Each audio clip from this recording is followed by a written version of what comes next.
Also die junge Welt war ja eine ziemlich wilde Mischung aus unterschiedlichsten Strömungen der radikalen Linken, von Autonomen über Antideutsche, über Linksökologen, linke Flügel der PDS, kommunistische Plattformen, also alles wild durcheinander.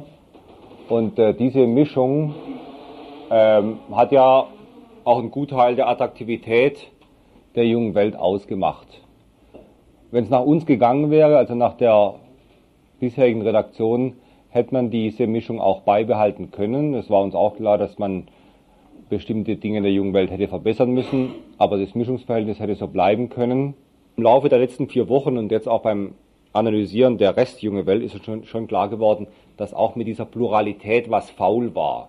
Dass wir unter dem weiten Mantel der Pluralität eben auch Positionen gedeckt haben, die zwar links daherkommen, kommunistisch sich aufblustern, aber eigentlich gar nicht links sind oder zumindest nicht linker als das, was man auch in der Taz oder bei Lafontaine oder Trittin oder solchen Leuten lesen kann.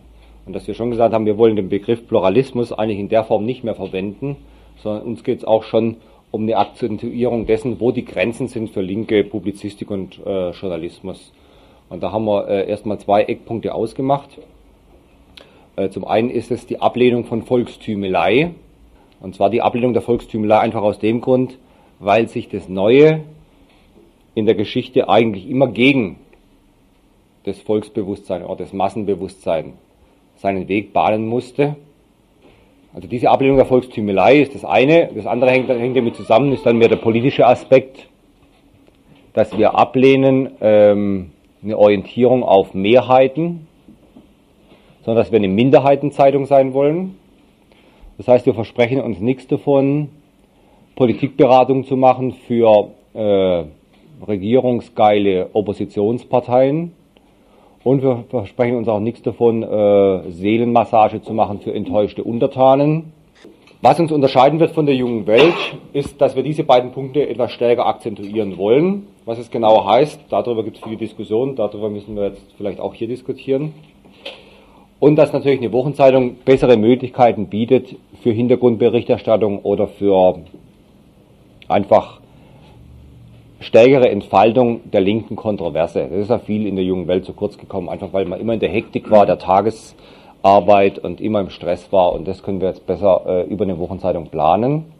Es werden jetzt 2 Dinge gemacht. Zum einen wird ein Redaktionsstatut gemacht, das die Verfahrensweisen in der Redaktion anders erstmal auf eine Grundlage stellt.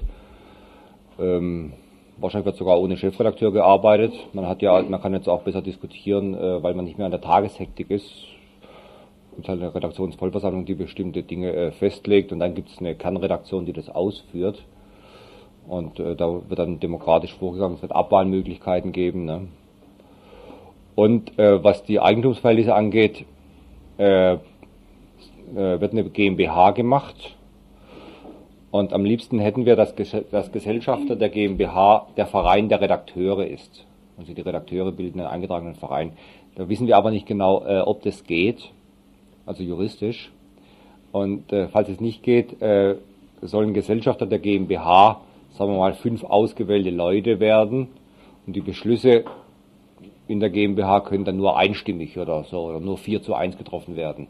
Die Planung sieht nach wie vor so aus, dass wir am 23.07. die nächste Ausgabe rausbringen und dann ab der nächsten Ausgabe, also ab 30.07. Anfang August, dann auf wöchentliche Produktion umstellen wollen.